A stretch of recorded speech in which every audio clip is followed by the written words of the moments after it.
Dans un parc animé, rempli de rires et de vie, un seul moment d'injustice déclenche un affrontement impensable lorsqu'un flic trop zélé franchit la ligne. Une femme sans prétention s'avance pour défendre les sans-voix, mais que se passe-t-il lorsque celui qui s'oppose à lui détient plus de pouvoir qu'il ne l'aurait jamais imaginé? Restez à l'écoute pour une histoire de responsabilité, de courage et l'onde de changement qu'un acte courageux peut créer. Vous êtes les bienvenus sur ma chaîne. Assurez-vous de vous abonner et faites-nous savoir dans les commentaires où vous êtes. Votre soutien signifie le monde pour nous et aide à garder ces histoires vivantes. Près du terrain de basket, un groupe d'adolescents jouait à un jeu animé, leur basket grinçant sur le trottoir. L'agent de circulation Martin, grand et aux larges épaules, a scanné la scène avec son air glacial habituel.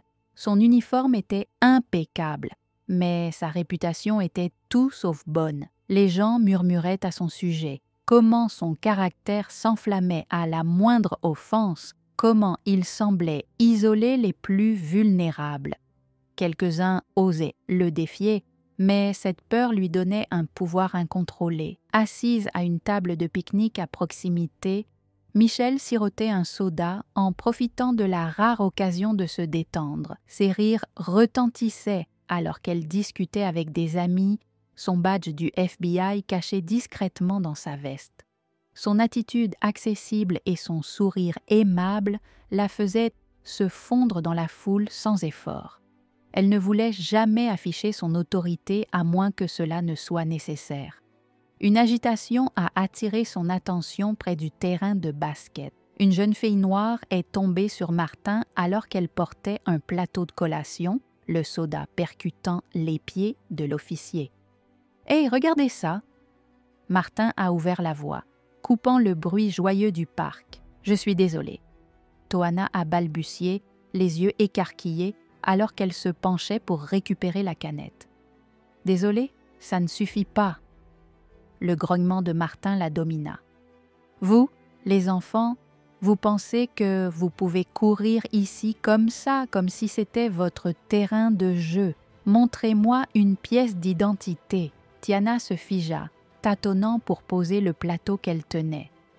La foule autour d'eux ressentait la tension, l'air s'épaississant. « Je ne l'ai pas sur moi, » dit-elle, sa voix à peine au-dessus d'un murmure. Martin ricana.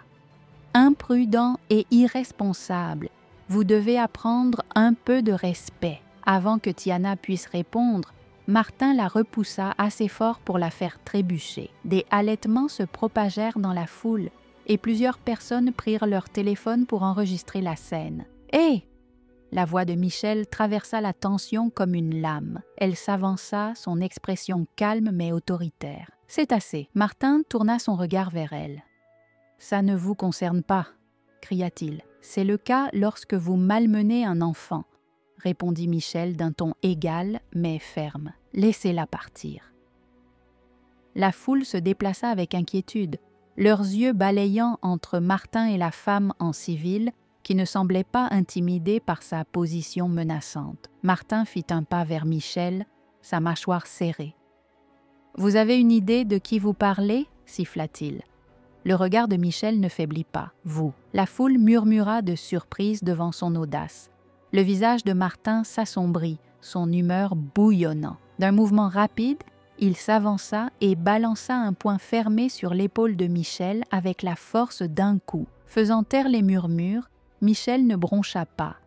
Elle resta debout, les yeux rivés sur lui, inébranlable. La foule haletait, leur téléphone enregistrant toujours. Tiana regardait Michel avec un mélange de crainte et de peur, comme si elle ne pouvait pas croire ce dont elle était témoin. Dans le parc, tout était silencieux, à l'exception du doux bourdonnement des gens enregistrant la confrontation sur leur téléphone. L'officier Martin se tenait au-dessus de Michel, toujours bouillonnant de sa position inébranlable. Michel, calme mais alerte, mit la main dans sa veste et révéla son insigne du FBI. « Je m'appelle Michelle Hayes », dit-elle d'une voix ferme. « FBI ». Des murmures se propagèrent dans la foule et quelques-uns chuchotèrent avec incrédulité.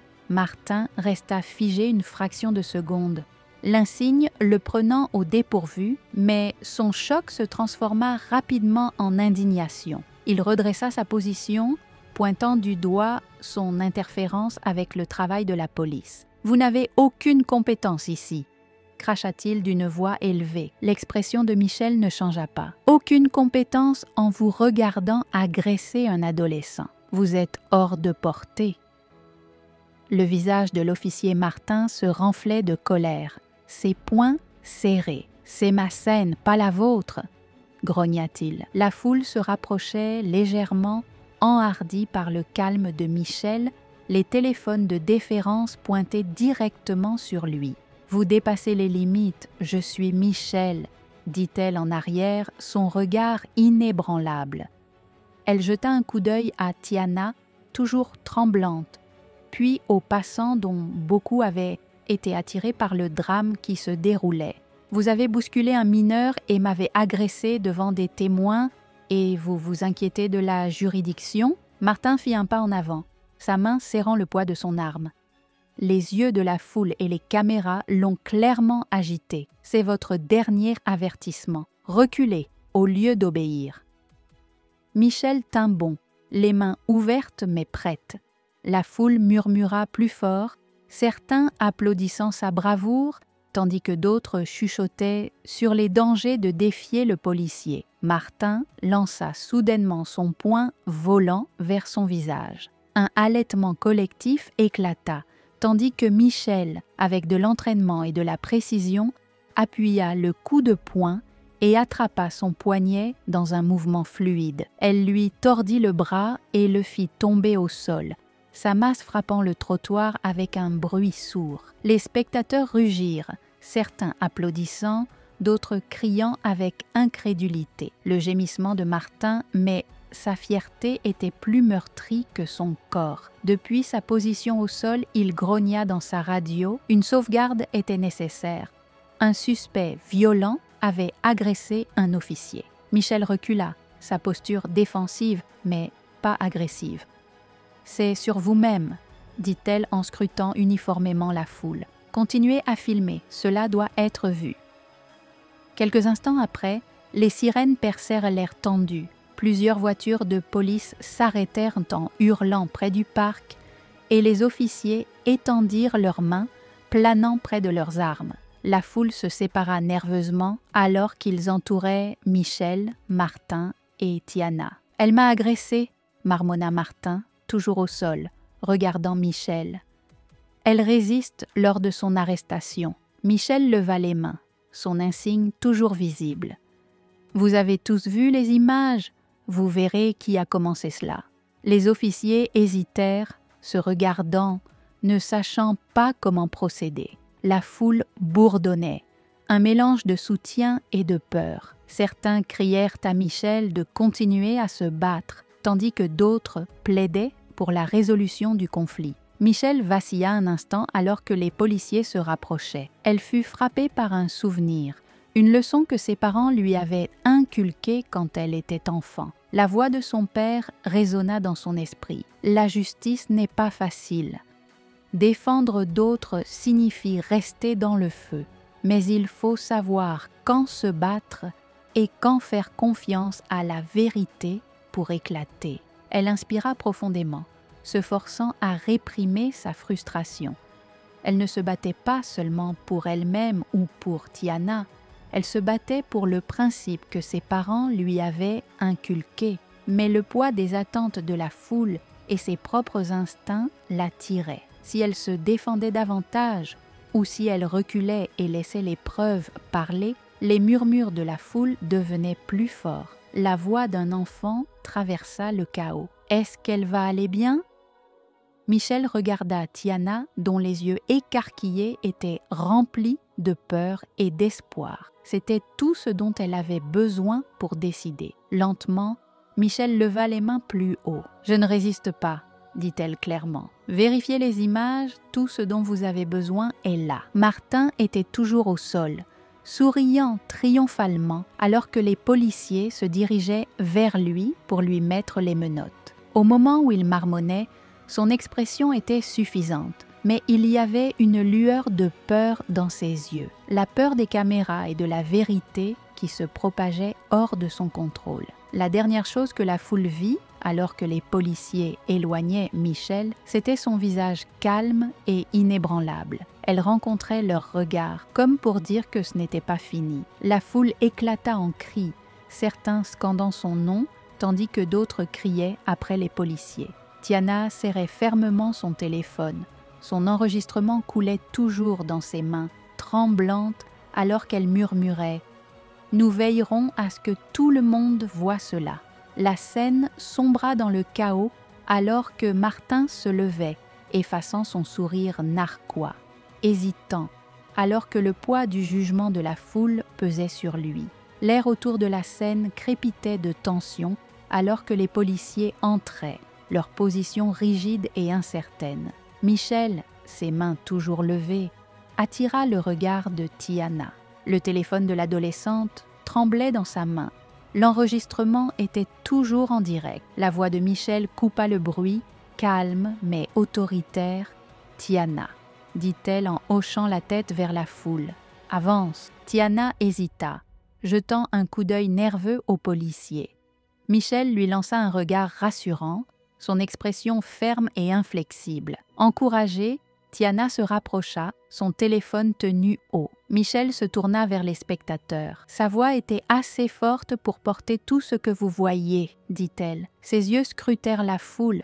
Tout ce qu'il a enregistré leur montre que la vérité doit être vue. La foule a répondu immédiatement. Les téléphones se sont allumés alors que les gens ont commencé à diffuser l'incident en ligne. Leurs voix s'élevant dans une vague de commentaires et de réactions de solidarité ont inondé les plateformes de médias sociaux en temps réel. Les hashtags se sont répandus comme une traînée de poudre. « Regarde ça !» Zrenia quelqu'un a crié en levant son écran. « Il l'appelle déjà !» Un des officiers, plus jeune et visiblement mal à l'aise, a reculé alors que le bourdonnement atteignait ses oreilles. Il a jeté un coup d'œil à la mousse dans sa main, puis à Michel, puis de nouveau à ses collègues.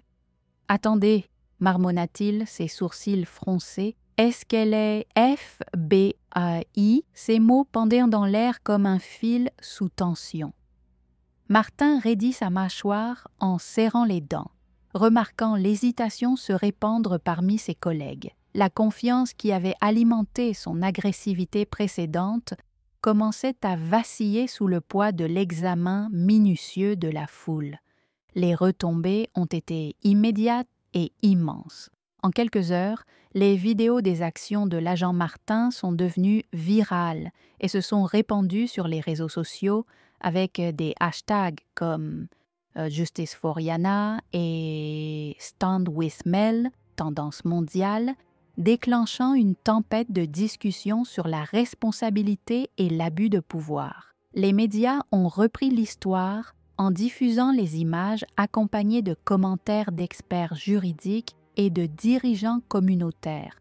Le public a exigé des réponses et des manifestations se sont formées devant le commissariat de police. Les appels à des réformes ont augmenté alors que les gens commençaient à partager leurs propres expériences de traitement injuste. Le nom de Michel Hay est devenu synonyme de courage, un symbole d'espoir pour ceux qui s'étaient longtemps sentis réduits au silence. Pour Tiana, l'expérience a été transformatrice. Une fois timide et hésitante à s'exprimer, elle s'est retrouvée au centre d'un mouvement inspiré par le courage de Michel. Elle a rejoint des organisations locales axée sur l'autonomisation des jeunes et plaidait pour un changement systémique. Sa voix est devenue plus forte et sa confiance s'est épanouie lorsqu'elle a réalisé le pouvoir de se défendre et de défendre les autres. Michel a cependant ressenti le poids de tout cela. Elle n'avait pas l'intention de devenir une personnalité publique, mais le rôle lui avait été imposé. Malgré l'effusion de soutien, elle ne pouvait pas se débarrasser de la colère persistante face aux actions de Martin et au système qui lui avait permis de prospérer sans contrôle pendant si longtemps. Mais elle savait que le combat n'était pas seulement contre un seul homme, mais contre le système au sens large. Quelques semaines après l'incident, Michel est entré dans le centre de détention où Martin était détenu. Dépouillé de son insigne et de son autorité, il avait l'air plus petit, son attitude autrefois autoritaire maintenant tempérée par la défaite. Il s'est assis à la table en acier, ses yeux se plissant lorsque Michel est entré. « Qu'est-ce que tu veux ?» marmonna-t-il, sa voix empreinte d'amertume. Michel s'assit en face de lui, son regard fixe. « Je voulais te dire quelque chose, » dit-elle d'un ton calme mais ferme. « Tu avais le choix, tu aurais pu être meilleur, tu aurais pu utiliser ta position pour te protéger et t'élever, arranger les choses. À la place, tu as choisi ça. » Martin a détourné le regard, mais pas avant que Michel n'ait remarqué un scintillement de quelque chose dans ses yeux. Regretter ? Elle pouvait en être sûre, il se moquait en secouant la tête. Et à quoi cela t'a-t-il servi, hein ? Tu penses que ça change tout ? Michel répondit en me levant. Non, ce n'est pas à propos de moi. Il s'agit des gens qui réalisent enfin qu'ils ne sont pas seuls et de vous qui faites face aux conséquences de vos choix. Elle a quitté la pièce sans se retourner. Ses pas résonnaient dans le couloir stérile. À l'extérieur, la lumière du soleil était plus brillante, l'air plus léger. Le changement était lent. Quelques jours plus tard, Michel est retourné au parc où tout avait commencé. Cette fois, l'atmosphère était différente. La famille lui a souri et lui a fait signe en passant. Les vendeurs lui ont offert une friandise gratuite et les enfants l'ont pointé du doigt avec enthousiasme, chuchotant à leurs parents. « Michel !» Une voix familière l'appela. Elle se tourna pour voir Tiana courir vers elle, tenant une petite note soigneusement pliée. Tiana la lui tendit avec un sourire timide. « Qu'est-ce que c'est ?» demanda Michel en dépliant le papier. Le message à l'intérieur était simple mais puissant. « Grâce à toi, je n'ai plus peur. » Le cœur de Michel se gonfla et elle leva les yeux pour voir le sourire fier de Tiana. Elle tendit la main en serrant doucement la main de la jeune fille. « Merci » dit-elle d'une voix douce. Alors que Michel s'éloignait, les mots restèrent avec elle. La caméra se tourna vers la note dans sa main avant de passer au noir, révélant le message final « La justice commence d'une seule voix. » Merci de nous avoir regardés et de nous avoir rejoints dans ce voyage. Votre soutien signifie tout pour nous et aide à garder ces histoires vivantes. Ne partez pas sans faire partie de notre croissance. Family Endeavour, abonnez-vous. Ensemble, nous continuerons à partager des messages qui inspirent l'espoir et suscitent le changement. À la prochaine fois.